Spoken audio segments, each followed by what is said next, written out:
lot of true crime documentaries and series and stuff, and I like to watch the ones that, as best as possible, don't involve murder, because genuinely I'll be like, oh, this is wild, but this is also very sad. So I like the ones where it's like a robbery. You know what I mean? I like when it's like a huge drug bust, something you can really sink your teeth into without being like, oh, there is a family to be sad for. You know what I mean? And what I love is the process of when the person is sure they're not going to talk. You know what I mean? They'll bring somebody in, and when the person gets brought in, some people really hang tough. Some people, you know, door slams behind them. I've never been to jail, but I hear the doors are heavy. Door slams behind them. They actually get more tough. They sit in an interrogation like, what? I'm not gonna tell you nothing. You want something out of me? You got the wrong one, okay? And then there's other people, that door slams, and as soon as it slams, they're like, listen, I wasn't there, all right? It was Robert, it was Terry, Robert and Terry, it was their plan anyway. If anything, I'm an innocent bystander. I was just in the car. Y'all know when y'all arrested us, I was in the back seat. That's for a reason. I wasn't even the getaway driver. I thought we were going to McDonald's. Like, just, there are some people who snitch so fast, even the police can't write it down fast enough.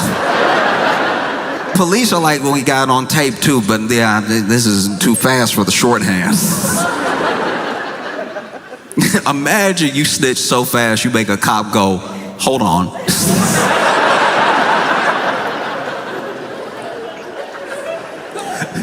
Take a breath. Because you never know who it's gonna be. There are some people who were, you know, whether it was gang activity, is mob activity, there are people who were like the run of the litter, and they're the ones that actually hold out. It's like, I'm not telling you anything. I don't even think you have enough on me. Let's play, let's roll the dice.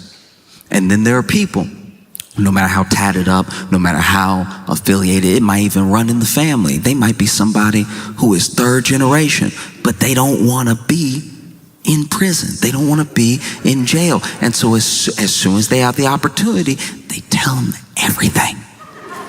Things they didn't even ask. You see a lot of it, you know? Then you have people who at first don't tell. Then they're ready to talk after like a couple years. You know what I mean?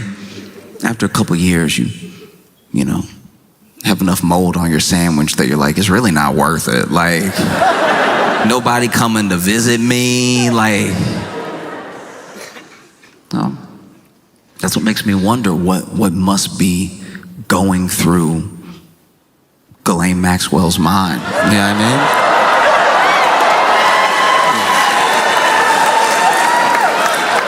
Look, I'm no legal expert, but I do find it wild that in this supposed cabal, this supposed billionaire ring of predators, that the only one you caught is the one you're ready to make a deal with. And a deal for what? You know what I mean? Exposing more names? Bringing other people down? Probably not. Probably just being bribed to not say the president's name. You know? And look, I could be wrong. I don't think I am. Because you've already seen Trump float the idea of pardoning Ghislaine Maxwell. We even know from old tapes they thought about pardoning her way back when she got sentenced. You know? And yeah, no, I agree. I'm not a fan of it. She's not here. I'm not a fan. The boo.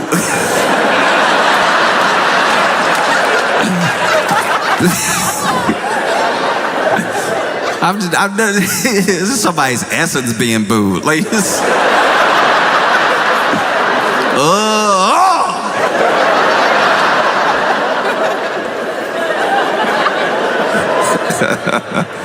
No, it is genuinely insane what's happening because, Trump floated the pardon. He even was asked by the press if he would pardon Ghislaine Maxwell, and he goes, look, I could, but let's not talk about it right now. What an insane thing to say. You got asked a yes or no question, and you somehow answered worse than yes or no.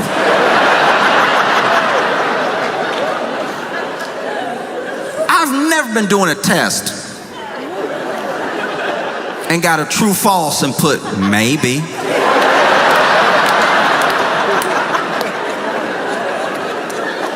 I don't know, you the teacher, you tell me.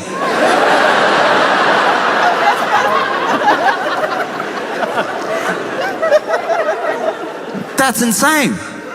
Already floated a pardon in front of us, maybe to gauge our reaction. Maybe if there's not enough outrage, the pardon will go ahead. And then DOJ goes, have a conversation with Ghislaine Maxwell. And already, I think it was today, just today, she's been moved from the prison and she was in to a minimum security facility somewhere else. Thought we covered this.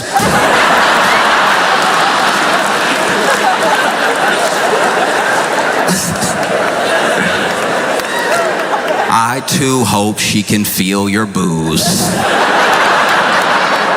I hope booze work like laxatives, Ghislaine Maxwell just sitting in jail right now. Booze don't travel that fast, and so it comes in waves out of nowhere. She's having a conversation. Oh yeah, Trump and Epstein were there. Ooh. That's my hope. No idea if that's the case. But, you see this sort of thing happening. It feels insane. It feels insane to watch in real time. This is the only person, the one person that got caught, the one person that's being held accountable. And everybody's so obsessed with the idea of a list or more people or whoever they want to be on the list being on the list, that they forget that there were real people that deserve justice. And the idea that the only person that we've so far got might go free is unacceptable, Because you see Trump floating, pardoning Ghislaine Maxwell, and I can't imagine what it must be like to be a Trump aide. Your nose must bleed every day. I'm thinking of pardoning Ghislaine Maxwell, and the aide is like, what? I asked you what you want for breakfast.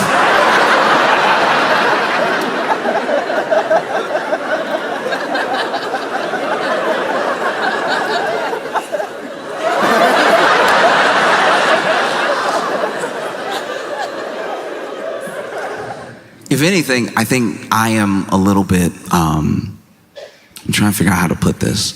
I feel sorry for my friends who didn't see it coming because they still believed in a system, and they still believed in laws, and they believed that jail existed for a reason, and I am, I'm black. So I kind of saw a good portion of this coming. It's anyone who's genuinely shocked that Ghislaine Maxwell might get a pardon and that she's already been moved to a minimum security prison after being convicted, but then talking to the DOJ under new light. Anyone who's surprised by that has never watched the first 48 before. And they think that people aren't going to see through it. This is a lot like when you're in school and you didn't do your homework, but you remembered there was homework right as the teacher says, pass up the homework. And so you fighting. You've never worked a pencil harder. You fighting to get words on a page. It doesn't even make sense what you're saying. It's you going over the whole scarlet letter as fast as you can. And then you pass it up. Teacher collects all the papers, and you think, maybe I got away with it. All we had to do was 300 words, summarized in the last chapter of Scarlet Letter. I think I did it. Pulled it off. Felt like 300. Might have been 290. And then class is going on. Maybe you have to read while the teacher grades the homework, and then teacher says your name. Calls you up to the front. You're like, okay, don't panic. Maybe I did a good job so fast she's impressed. That's a possibility. And then you walk up to the front, and the teacher's like, did you do this just now? And you don't know what to do. You're caught. You're caught. She caught you. But there's another part of you that's like, maybe if I die with the lie, she'll believe me. What? Just now? No, I did this at home. And she's like, you sure? You're like, uh-oh, she's on to me.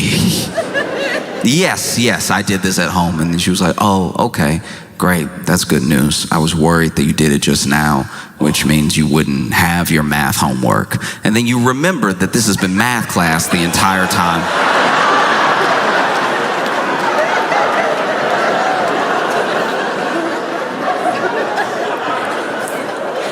That at least feels like what Trump is going through.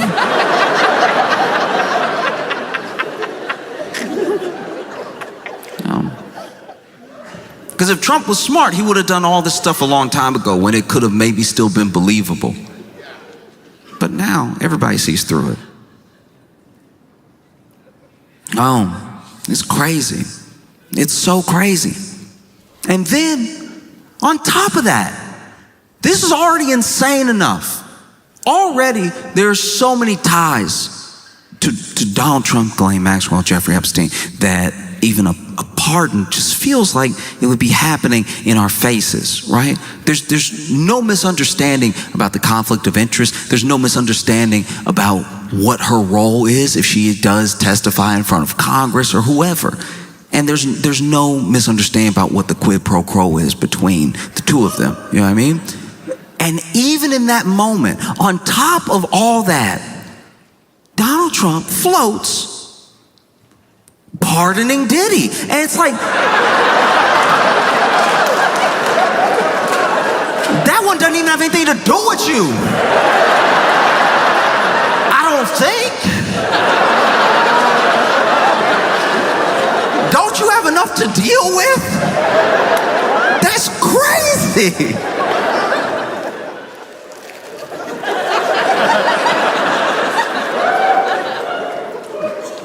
As someone who is not in jail, I'm sweating about everybody who's about to be out of jail. This is insane.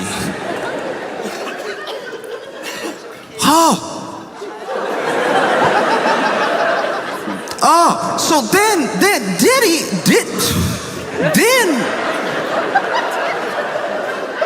already the public, especially by the media, somewhat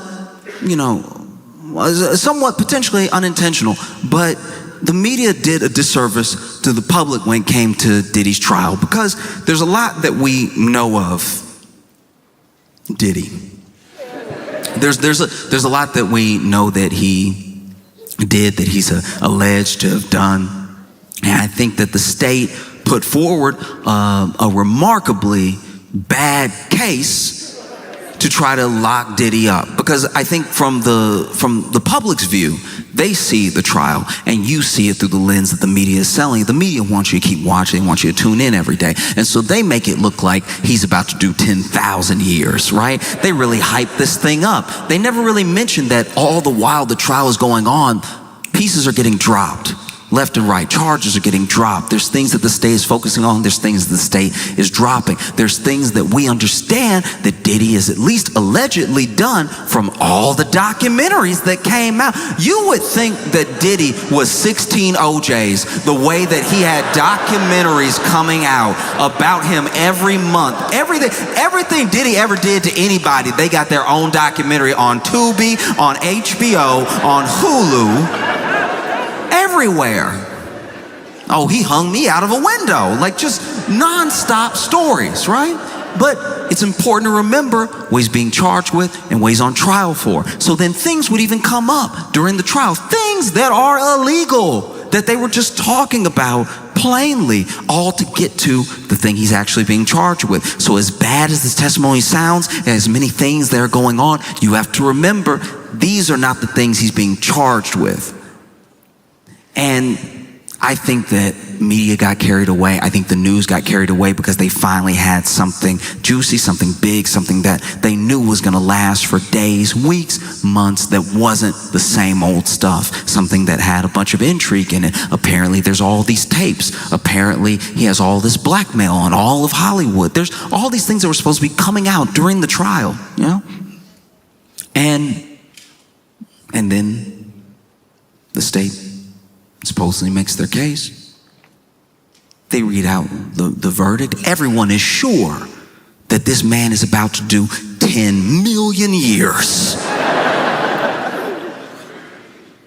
And then they read the first one, not guilty. And they start reading them, and there's 5 charges, and 3 of them not guilty. The 3 that carried the most weight, the 3 that had like a minimum 15, 20 years, you know? And then there's 2 misdemeanors. Those 2 misdemeanors he is found guilty of. The people are perplexed. How is he found guilty of these things that are at least tangentially related to the other charges that he hasn't been found guilty for? What's happening, right? And those charges, the things that he was convicted of, they don't carry some mandatory minimum. You know, he could get time served. He could get up to 10 years. He could still do 20 years. But it's not likely that he'll do 20 years because that is the most extreme of cases where you give people the maximum. And I even rewatched a little bit of the reading of the verdict, and I just thought to myself, could get time served. Why would you bother pardoning him? Like, he might already be walking out of jail that day. That's such a crazy thing to do. You don't have enough going on with everybody thinking you were like on an island 152 times or whatever. To be a Trump aide, you must need heart medication, because they already try to convince him, look, that looks bad if you just pardon Ghislaine out of nowhere after all this time and everything, after everything she knows and the pictures that y'all are in together, all the pictures that you're in together, all the pictures that you're in together, all the pictures that you're in together, all the pictures that you're in together, the other pictures that you're in together, the pictures that you're in together, all of the pictures that you're in together. Plus, she did have 19 phone numbers for you. That's not a good look either. And then Trump says, I see what you're saying. I understand. All right, look, what we're gonna do, we do best. All right, gonna run a little interference. We're gonna run a little distraction, okay? And we're also gonna pardon Sean Diddy Combs at the same time.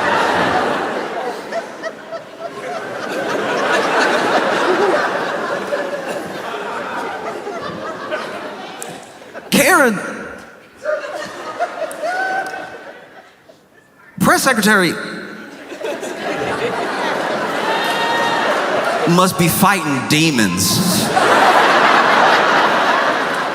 I can't imagine. Look, everyone, whether it's Kellyanne Conway, it's Sean Spicer, anyone who has had to represent the Trump administration, go out to the press and answer questions. Look, I understand they chose that job. I understand that they chose to be there. But to a degree, you do have to wonder what the conversation is like before they go out. When they get handed a binder, and at the last second, one of the aides says, and he gonna pardon Diddy. So,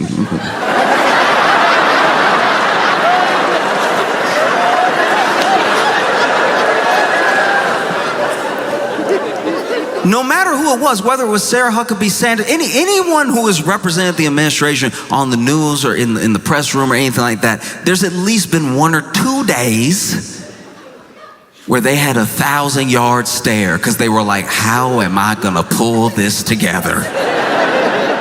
Because look, things came out during Diddy's trial, things that made you think, of course, this jury is gonna find this man guilty. They have to look at everything that they've heard, but you gotta remember the things he was on trial for and the things that they heard didn't always line up. There was one day of testimony that truly blew me away in that case, and that's hard to say because plenty of those days were rough to listen to. But there is one day in particular that has stuck with me in a different way than the other days. It was the day that Kid Cudi testified. Now, famously, still somehow allegedly,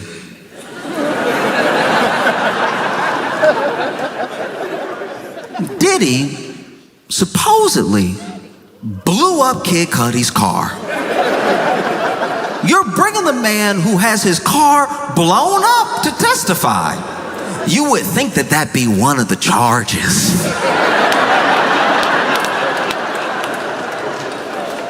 I've never blown up a car in my life. But if I was brought to court to sit and hear testimony of my crimes, I would imagine the car blowing up would be one of them listed.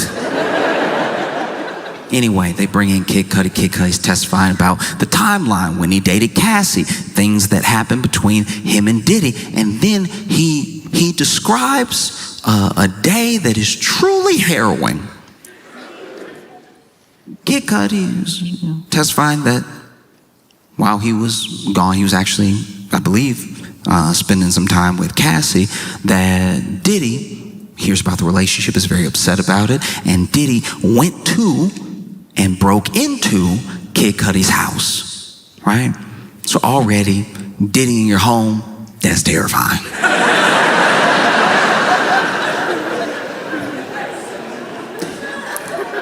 Diddy in your home is the devil's version of Elf on the Shelf.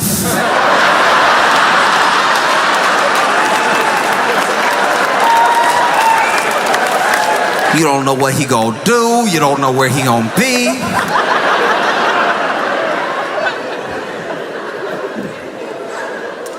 Woo. So Diddy was in his home. Now, I'm a little fuzzy on this part, but apparently, I believe at least, that it was Diddy's assistant that called Kid Cudi to let him know, hey, okay, ooh, how do I tell you this? There's no good way. Diddy in your house. He is all up in your house. I mean, I drove him. He made me. He's like, where do you live? And I was like, and we went over to your house. And so he's in your house. I'm not now, I'm outside. You know, he told me to wait here. I don't know what he gonna do. And so, you know, Kid Cudi rushes home. And not only is he rushing home, he actually, this is at least as I understand it, must have Diddy's number because they had a conversation. And he was like, yo, you in my house? You in my house? Bass in voice, ready to beat somebody down. You in my house? And apparently, Diddy very calmly said, yeah.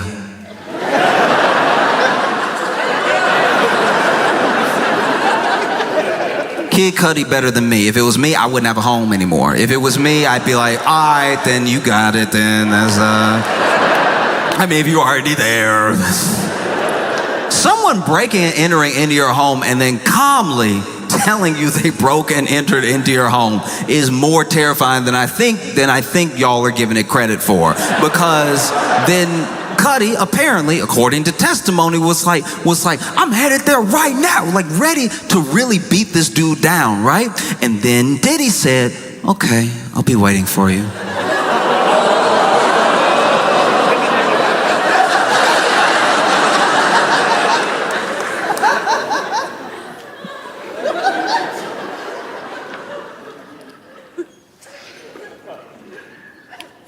I wasn't in court. I had to read all this, and I haven't read a novel by Stephen King scarier than what I read between the two of them. Kid Cudi gets home, Diddy's gone. He walks into the house. Now, that's braver than me. I would assume he's already planted a bomb somewhere. But Kid Cudi walks into the house, is looking around, assessing the damage, and while Diddy was there, he put Kid Cudi's dog in the bathroom,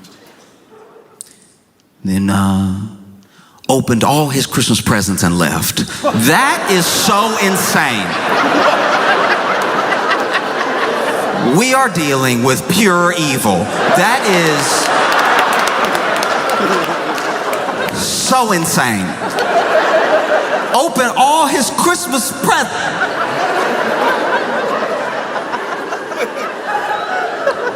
How is he all at once one of the most menacing figures that hip hop has ever seen and a third grade bully? How is it possible that both of these characters hold the same space in the same body?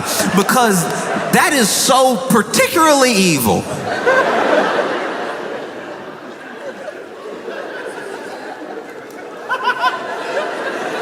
He said, I walked over, Christmas presents unwrapped. I opened the bathroom door, my dog confused.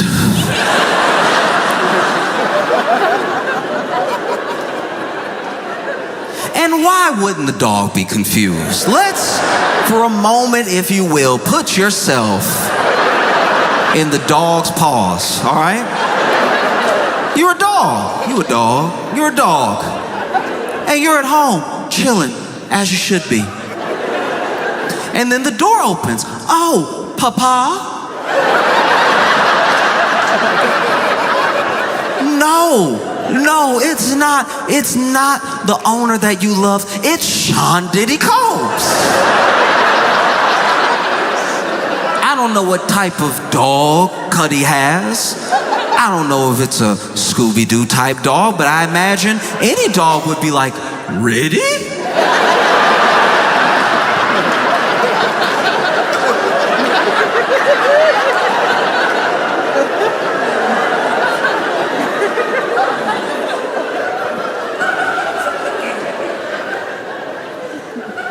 And then Diddy walks over to you confidently, like he knows you. And then he puts you in the bathroom and you're like, okay, I guess that's the best possible outcome. Oh, wow, okay, oof. I thought something way worse was gonna happen. I'm not gonna lie to you. Wow, that's great. From what I've heard about you, the bathroom, man, I don't love it in here, but it's better than whatever you're about to do.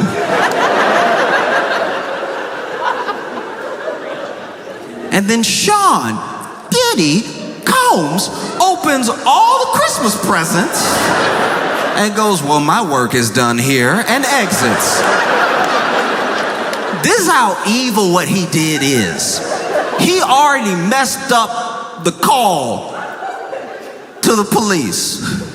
Because now you're going to call the police and have to explain to the police that the only thing that Diddy stole from you was wonder.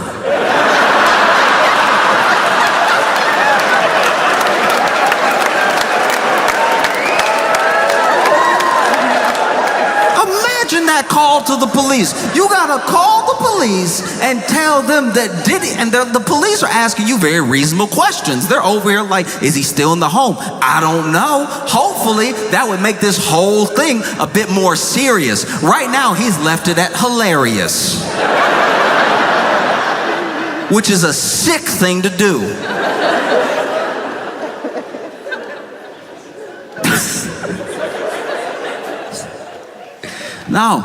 No, it's truly insane.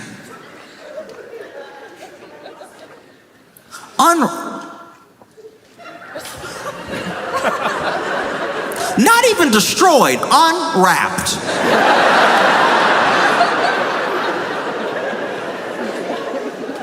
I can't leave this alone until y'all recognize how dirty this is. Imagine. Lots of people here celebrate Christmas. Lots of people exchange Christmas gifts. Imagine if you came home and there just wasn't paper. And now everybody in the family either like happy or disappointed, like, oh, you got me the Theragun that all right, we're like a couple months out, so can I have it now, I guess?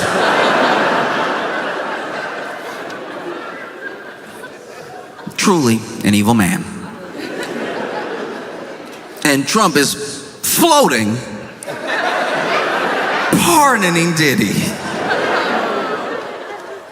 Even before, this was odd, even before this Epstein stuff popped up, Trump had floated the idea of pardoning Diddy mid-trial. And I was like, I didn't know they went together like that. That's weird. Imagine being a white man in your 80s and your favorite rapper is Diddy.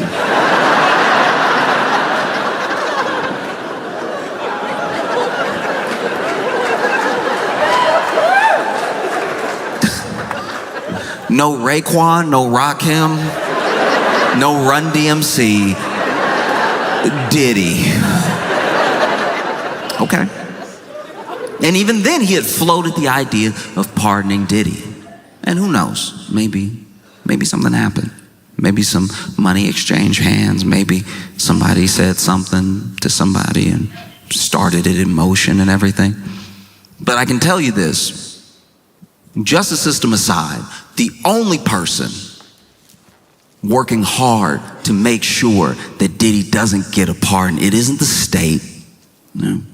It's not like the DA or the lead prosecutor or anything like that. The person working their hardest to make sure that Diddy does not get a pardon, that he doesn't get released back into society is 50 Cent.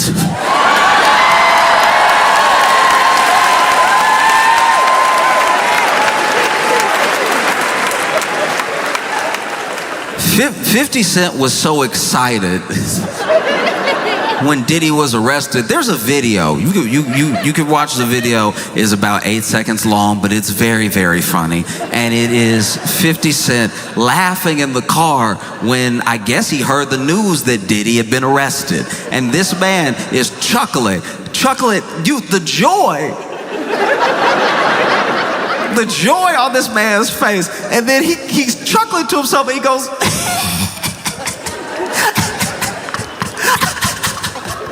he goes spend Christmas in jail.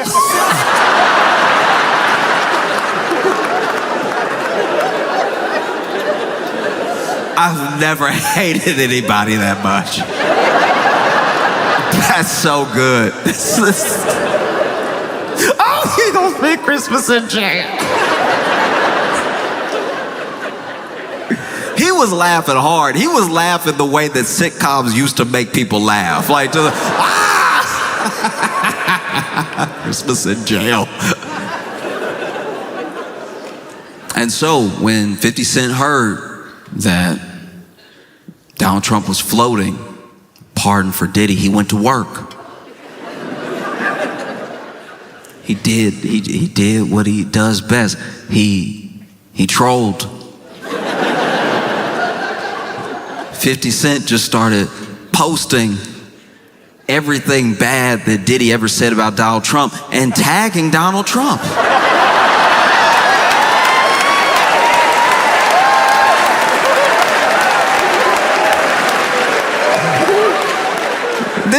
wait, is this your friend?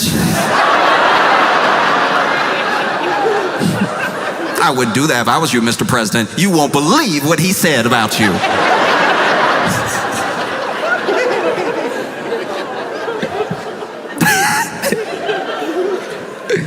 Oh, no. No. No, Donald Trump, this is not one of your African Americans, okay?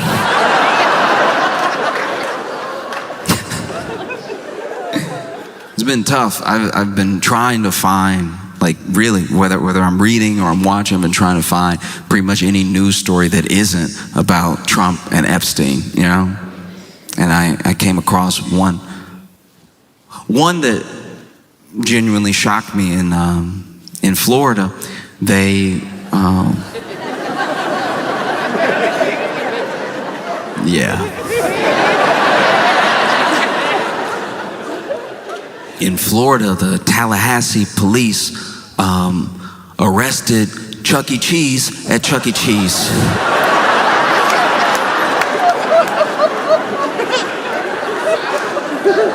Apparently, Chucky had done some wire fraud. And so the Tallahassee police showed up to the Chuck E. Cheese. And they were ready to take him in, all right? Cuffs already out. And they arrested Chucky mid-birthday party.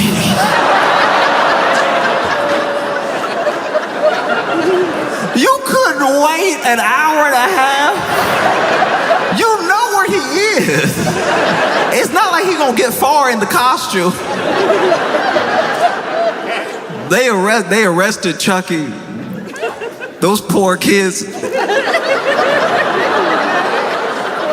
Imagine. Picture, if you will, being 6 years old and you're having a birthday party at Chuck E. Cheese because the economy is not doing great. But you're having a good time, you're enjoying it, you're like, cheese pizza, so they say. Delicious yum, right? You're just trying to put on a good face. You jump into the ball pit that is not nearly deep enough.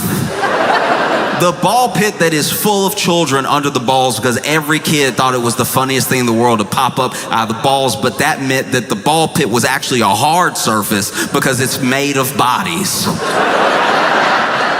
You jump into the ball pit doing like a big old face plant thinking you're gonna slide down into the balls, and you just bang heads with another child. You get out of the ball pit concussed. Chucky offers you a flat Diet Coke.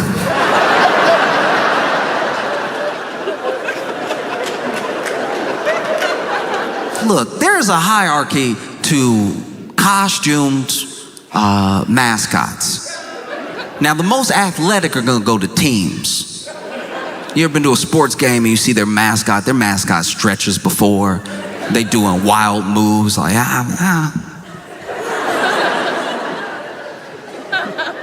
You go to Disney, there's a lot of walking, but it's a lot of poise. It's a lot of like the stances, you know. You get somebody that's doing goofy, and they're really doing goofy. They got the,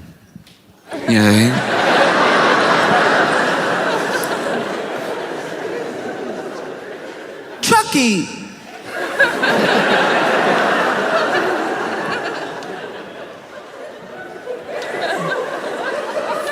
Chucky, as far as like costumed mascots go, Chucky doing a lot of the same. Trying to figure out how to put this. Chucky, the qualifications to be Chucky at Chuck E. Cheese are a lot like the qualifications to work at a Waffle House, okay? You're gonna get in the costume, they're gonna tell you do your best, all right? Do your absolute best, and if somebody's swinging at you, you can swing back after they hit you the first time. You gotta let them get that first hit in. If you hit first, that's assault, all right? And you'll be fired. But look, if they put hands on you first, then hey, you gotta get it how you live and go ahead and swing on them.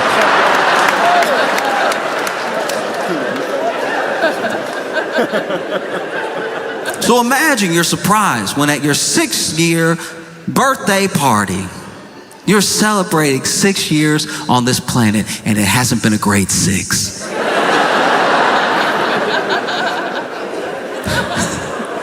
You're a little too young to remember COVID, but you know mom and dad are weird.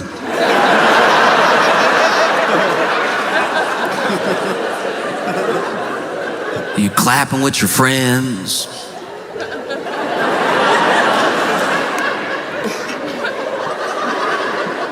And Chucky's doing his thing, trying to find the beat.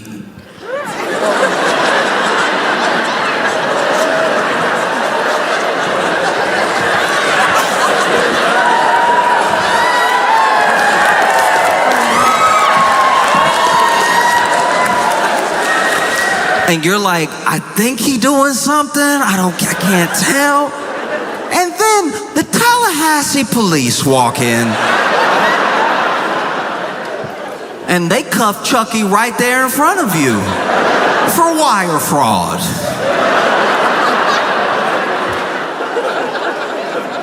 Y'all couldn't wait.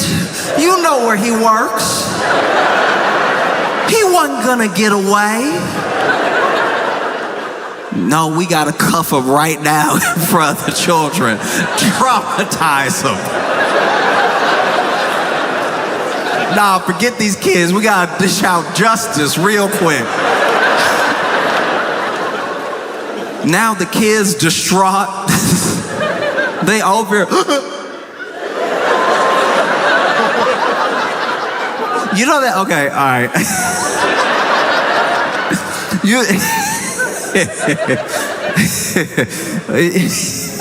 I'm sorry.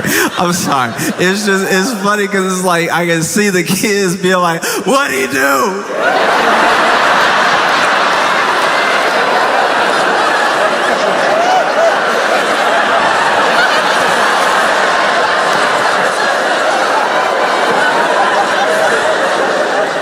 What'd he do? You know that rumble in the throat when you really cry? There's a certain way you can cry when you're 6 that you never cry again. This is honestly, a 6-year-old will drop an ice cream and they'll be like,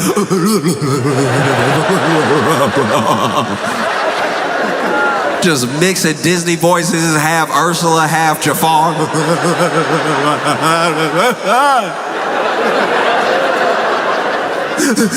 What'd he do?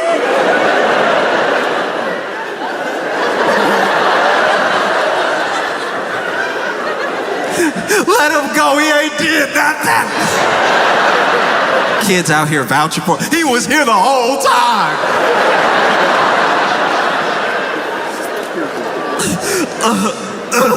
Because you know that.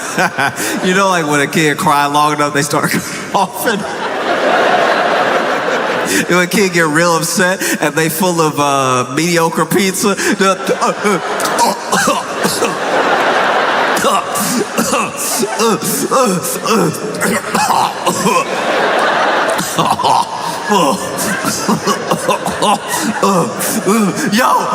Yo, free Chucky!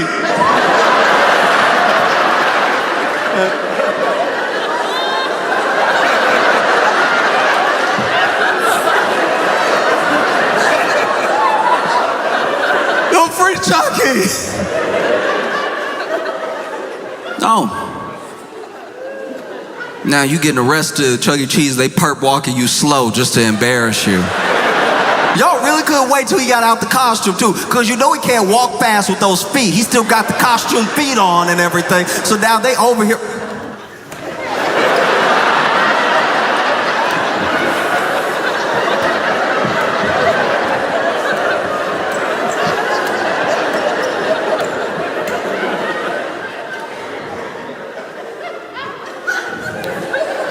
They get Chucky outside. Slam him up against that car. Boom.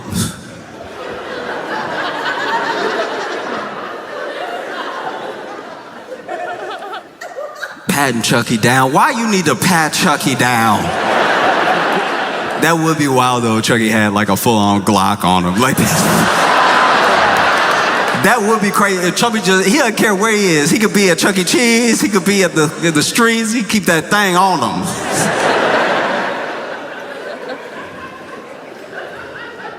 The thing that I think would have been probably the toughest for the police, because I personally read about this. I didn't see video, so I don't know if this happened or not. But it would be hard. It'd be very difficult to, open up that car door. And when they walked him out, they did it in full costume. Like the head was still on. Like,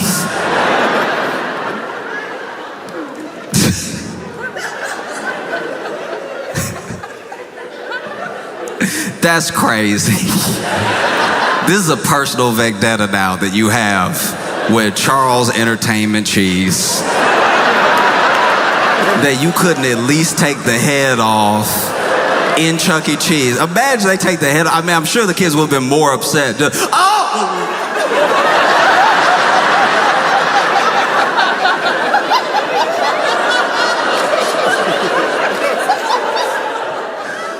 Black!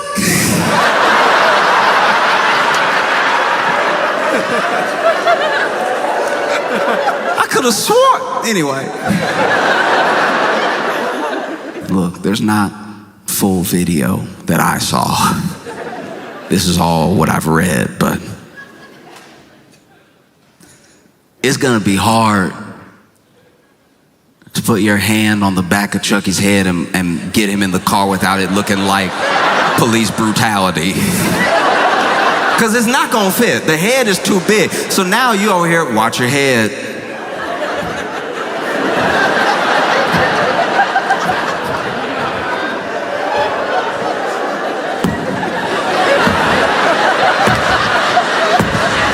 Kids at the glass of the door. You know how Chuck E. Cheese built. They had the glass like, no.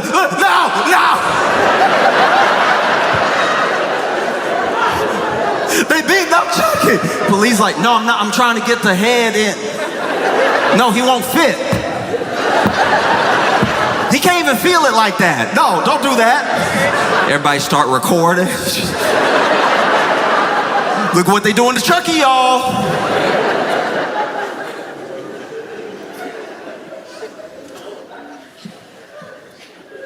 And they take you down to the police station. Perp walking you. Downtown. Imagine if you got arrested that day.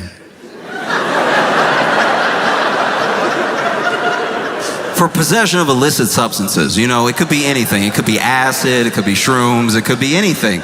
And you got arrested for possession. You're not a dealer. They caught you doing essentially a victimless crime, trying to enjoy yourself, enjoy your Saturday. Maybe you don't have your life together. Maybe you're not invited to your kid's birthday party.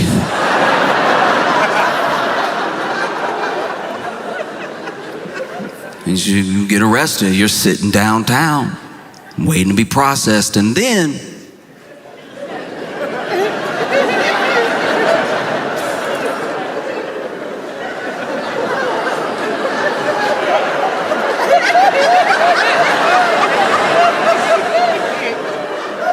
Ayo.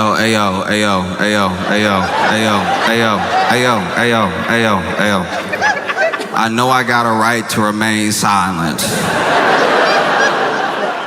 I know this may hurt me in court. But did a giant mouse just walk through here fully arrested? Oh, thank goodness. I thought I was still very high from drugs.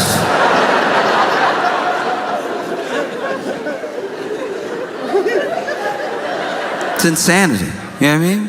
Now you gotta do everything. How you gonna take Chucky fingerprints?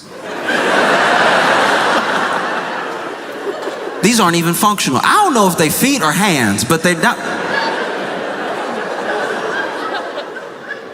Mug shot too. Those mug shots are cold.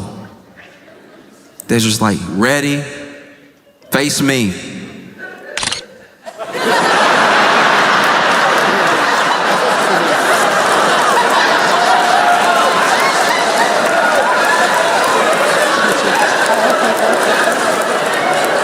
Turn.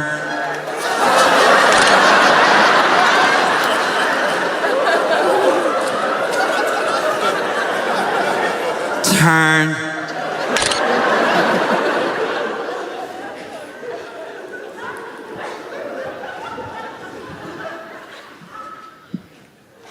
No. Now you gotta sit in holding.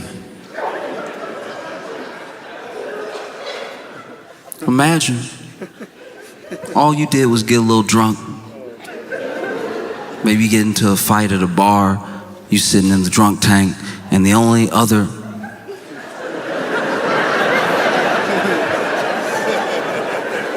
is Chucky a person?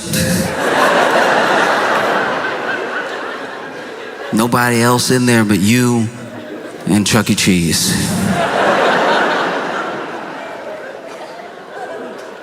And whether it's jail or a birthday, they never really gave, at least that I know of, Chucky a voice. Chucky was always silent. At every birthday party I had at Chuck E. Cheese, Chucky was silent. You know, just do the.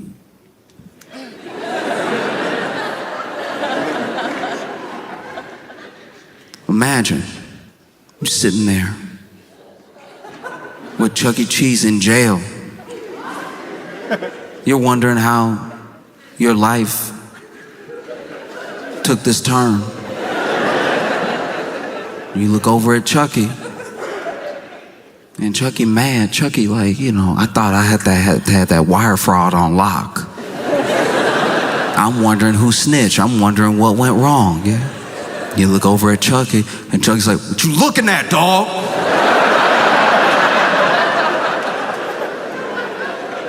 You got a problem? But all you see is...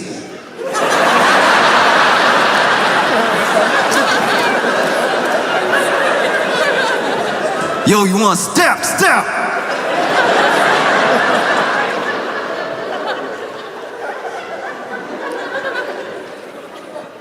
I'm just saying that in this like kangaroo circus of a court and justice system where we know the government is playing in our face, playing with really dangerous people who have done terrible things. If you're gonna pardon Ghislaine Maxwell, if you're gonna pardon Diddy, then at least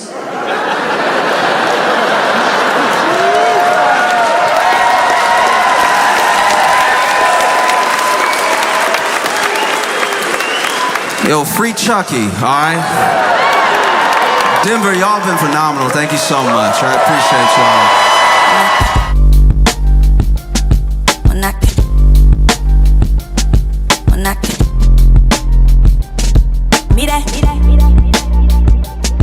When I